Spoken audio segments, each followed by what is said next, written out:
धन्यवाद।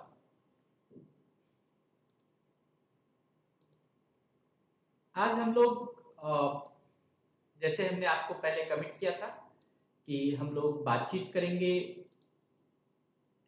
कठोपनिषद के दूसरे अध्याय पर, जिसमें बहुत ही अच्छे तरीके से यमराज ने नचिकेता को बताया है कि हम ईश्वर को कैसे प्राप्त कर सकते हैं, परमात्मा से कैसे मिल सकते हैं, परमात्मा क्या है, इसके बारे में।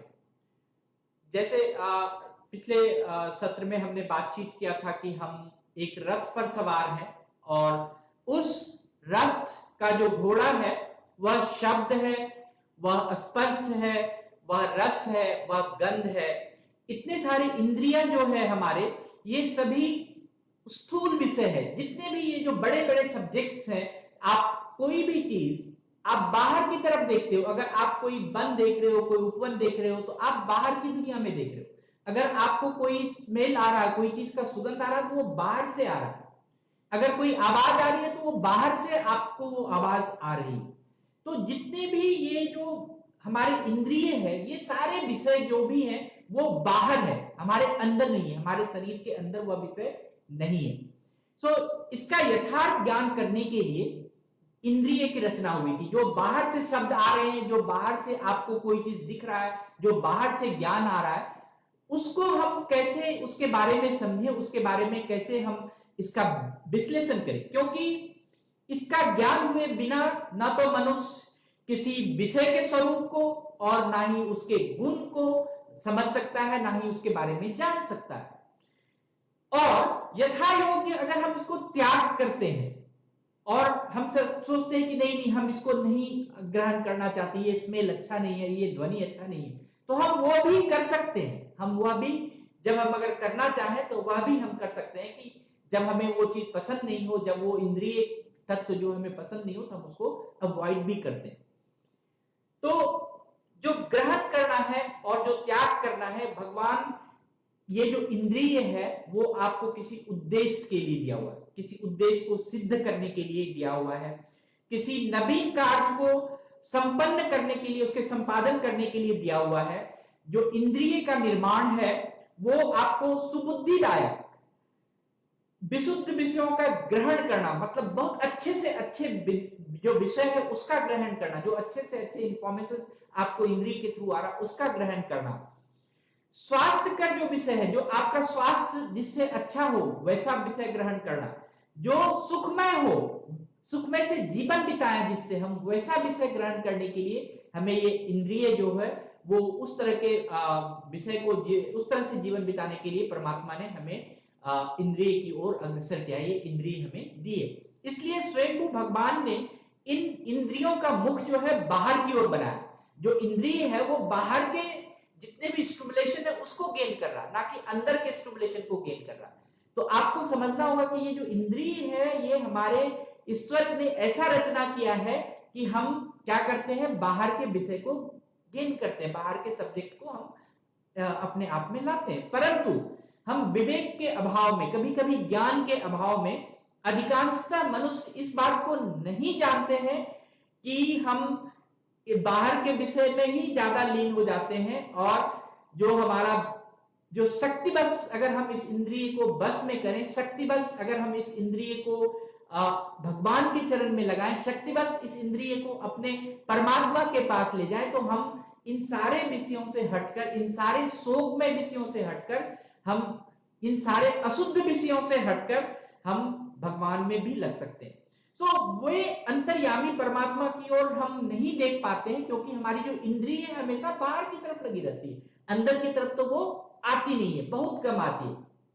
लेकिन कोई बिरला मनुष्य है, बहुत सारे बुद्धिमान मनुष्य हैं, बहुत सारे ऐसे लोग हैं जो सत्संग के माध्यम से, स्वाध्याय के माध्यम से, खुद पढ़ के, भगवत की कृपा से जो अशुद्ध विषय है उस भोग का परिणाम और वो जो दुख है उसको जानकर वो अमृत स्वरूप परमात्मा को प्राप्त करने की इच्छा से इंद्रिय को बाह्य विषय से लौटाकर वो भगवान के संबंध में लगाते हैं, वो भगवान की ओर लगाते हैं और अंतर आत्मा, वो अंतर्यामी को देखते हैं। अब हम जब बाहर से इंद्रिय को हटाकर अंदर की तरफ देखना चाहते हैं, तभी हमें ईश्वर का प्रारूप, ईश्वर का जो रचना है, ईश्वर की जो प्रमूर्ति है वो हमें दिखाई पड़ती है। तो हमेशा ये चीज ध्यान में रखना है कि ये जो इंद्रिय है, ये जो हमारे जितने भी ज्ञानेंद्रियां हैं, वो बाहर के चीजों में बड़े ही आकर्षित हो जाती है। जब अगर मैं कल के प्रश्न का उत्तर दूं तो हम बाहर क्या कर रहा है लोग, बाहर कितने बुरे लोग हैं, बाहर कितने क्या हो रहे हैं, बाहर किसने चुगली की, बाहर किसने 2 रुपए बचाए, हम वो चीज देखना स्टार्ट कर देते हैं। लेकिन अंतर्मुखी हम समय किसमें गंवा रहे हैं, हम ईश्वर के पास ना जाके, हम अपने पास ना आकर हम दूसरे में अपना समय गंवा रहे हैं। अगर हम उस भक्त की बात करें जो परमात्मा के करीब है, तो आपको समझना होगा कि स्वयं भगवान ने कृपा किया है, उनके प्रवाह को रोका है कि वो बाहर की ओर जाने वाली जितनी भी इंद्रिय के प्रवाह है उसको अंदर की ओर मोड़ दिया है। नहीं जी, बाहर कम से कम देखो, आप बाहर मत देखो और आप अंदर की ओर, परमात्मा की ओर देखो। अतएव हर मनुष्य को, हर पुरुष को बाहर की जो वस्तु है उसको नहीं देखना चाहिए, अंतर आत्मा की ओर देखना बहुत आवश्यक है। लेकिन जो आत्म तत्व की इच्छा करने वाले लोग हैं, जिसको आत्म तत्व का हमें चाहिए, तो हमें उसके लिए कोई शांत स्वभाव संत या भगवत की कृपा, इस प्रकार की हमें चक्षु की जरूरत है, जो कि हम इंद्रियों को मोड़कर अंतर्मुखी परमात्मा को देखना शुरू करें। जो बाह्य विषय, जो बाहर का जो भगवत विमुख है, जिसमें भगवान के ओर नहीं है, भगवान से कटे हुए, ईश्वर से कटे हुए, अल्लाह से कटे हुए, उन विषय जो चमक दमक और हम कहें कि जो आपात रमणीयता, आपको लगता है कि बहुत खुश है, इसको देखकर आप आसक्त हुए रहते हैं, उसी में डूबे रहते हैं, उसी में लीन रहते हैं, और उसको पाने तथा भोगने तथा उसमें आप दुर्लभ और अमूल्य समय, अमूल्य मानव जीवन आप खो देते हैं उस चीज में। साथ ही दीर्घ काल तक नाना प्रकार की योनियों में आप जीवन धारण करते हैं। जब तक आप परमात्मा की तरफ नहीं आएंगे तब तक आपका मोक्ष नहीं है। जब तक आप इन सारे विषय में करेंगे तो आपका हर बार जब भी आप क्योंकि जो ये बाहर की दुनिया है वो क्या है, वो क्षण भंगुर है, वो कुछ क्षणों के लिए, वो कुछ दिनों के लिए। तो आपने क्षण भंगुर दुनिया में ज्यादा समय बिताया है, तो आपके जो जीवन काल है वो भी क्षण भंगुर होंगे। आप फिर से मरेंगे, फिर से जन्म लेंगे, आपका कोई मोक्ष नहीं प्राप्त होगा। तो इस तरह से जब हम देखते हैं कि नचिकेता और यमराज के संवाद में उन्होंने कहा कि जो हम अमूल्य समय इंसान को देते हैं, भगवान जो अमूल्य समय हमें देता है, हम किसी और काम में उसको खो देते हैं। साथ ही दीर्घ काल तक हम नाना प्रकार की योनियों में जन्म धारण करके बार बार जन्मते हैं और मरते रहते हैं। ये इंद्रिय की भोग तो जीवन को दूसरी योनियों में पर्याप्त मिल सकते हैं। अगर आप मान लीजिए मानव जीवन में नहीं जन्म लेके किसी पशु पक्षी के जीवन में ले ले, उसमें भी आपको इंद्रिय सुख है। किसी योनि में तो 5 नहीं, हजारों उसके इंद्रियां हैं, उसके हर रोग क्षेत्र में इंद्रियां हैं, मतलब उनको तो बहुत सारे और भी स्टिमुलेशंस मिल सकते हैं। तो लेकिन आपको ईश्वर ने मनुष्य शरीर का ये जो विलक्षण रूप है ये क्यों दिया है? ये वास्तविक उद्देश्य इसका विषय भोग नहीं है, वास्तविक उद्देश्य इसका बाहर की दुनिया चमक दमक नहीं है। इसका उद्देश्य अमृत स्वरूप नित्य परम ब्रह्म परमात्मा को प्राप्त करना है। इसीलिए आपको मानव शरीर मिला है। नचिकेता को यमराज समझाते हैं ये जो मानव शरीर आपको मिला है परमात्मा की प्राप्ति के लिए मिला हुआ। तो इसका जो उद्देश्य है आपको समझना चाहिए कि जो हमारा शरीर है, यह शरीर से हम परमात्मा को प्राप्त कर सकते हैं, और सर्वतो भाव से अगर हम उसमें लग जाए, पूरे भाव से लग जाए, जो शब्द है, स्पर्श है, रूप है, रस है, गंध है, सभी प्रकार की विषय, इवन कि आप स्त्री पुरुष का सहवास है, आप स्त्री पुरुष मिलते हैं, आप अपने बच्चों से मिलते हैं, किसी से प्रेम करते हैं, प्रलाप करते हैं, प्रलोभन है, ये सारा जो चीज है आप मनुष्य को जो ईश्वर ने दी है वो समझ के दी है। ये जितने विषय हैं सब आपको भगवान ने इसीलिए दिया हुआ है कि ये परमात्मा ने आपको इसीलिए दिया हुआ है कि ये आपको ज्ञान की शक्ति प्राप्त हो, इसके द्वारा आप कुछ अनुभव कर सकें। आप उन्हीं की दी हुई शक्ति को अनुभव करिए और आप इसको फील करिए कि ये क्षण भंगुर है। यह हम नहीं समझ सकते हैं, लेकिन धीरे धीरे जब आप परमात्मा में अंतर्मुखी होंगे तो आपको लगेगा कि ये सारे जो समय, सारी जो चीजें कुछ पल के लिए, आपको जो सुख मिल रहा है, जो सुविधा मिल रही है, वो कुछ पल के लिए। इसमें ऐसी कोई भी वस्तु नहीं है जो कि शेष रह जाएगी। मतलब जो भी चीज आप देख रहे हैं, सब चीज का नाश होना निश्चित है। आपके जितने भी आसपास जो भी विषय वस्तु है, सबका नाश होना है, सब क्षणभंगुर है। तो आपको ये समझ में होना चाहिए। अब विचार में आप कर सकते हैं कि अगर सभी पदार्थ जो है प्रतिक्षण बदलते हैं, सभी पदार्थ अगर विनाशशील हैं, तो इसमें परम कारण मात्र परमात्मा आपको नित्य रूप से कैसे प्राप्त हो सकते हैं, उसको हमेशा की तरह कैसे प्राप्त हो सकते हैं। तो परमात्मा को प्राप्त करने के लिए आपको यही भी सोचना होगा कि परमात्मा पहले भी थे, अभी भी है और हमारे नहीं रहने के बाद भी होंगे। मतलब जो ईश्वर है, वो जो आपके अल्लाह है, जो आपके परमात्मा है, जिसको सर्वशक्तिमान मानते हैं, वो तीनों ही काल में है। आपसे पहले भी थे, अभी भी है और आपके जाने के बाद भी। मतलब परमात्मा क्षणभंगुर नहीं है।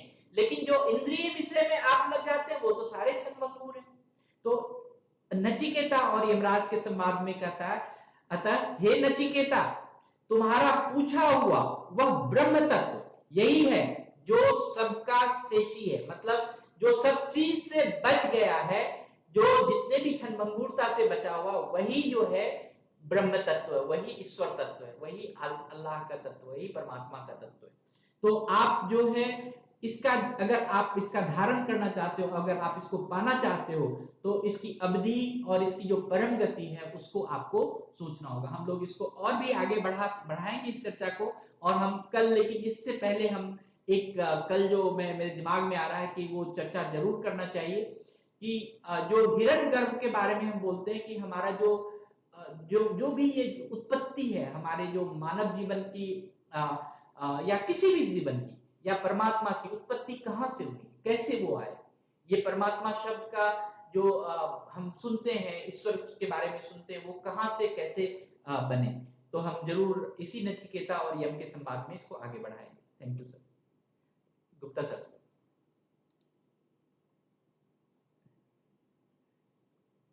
सर, आप जो अभी यहाँ पर ना, मैं सबको पहले नमस्कार। अज्ञानी आदमी हूँ, अज्ञानी पुरुष हूँ, ज्यादा ज्ञान की बातें करता नहीं हूँ, मगर जो भी थोड़ी बहुत ईश्वर की कृपा से ज्ञान आया है वो मैं आपके पास शेयर करता हूँ।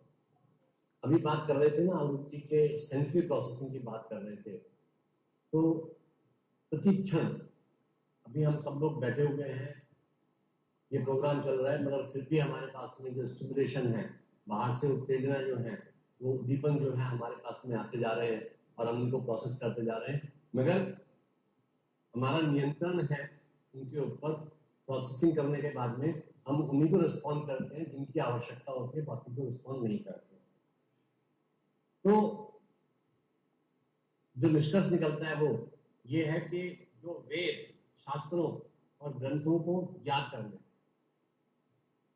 कुछ लोग कहते हैं मेरे को गीता पूरी याद है, कुछ लोग कहते हैं मेरे को रामायण पूरी याद है, कुछ कोई कहेगा जो अभी कठोपनिषद चल रहा है ये मेरे को पूरा याद है, मगर यथार्थ में इसको नहीं समझता।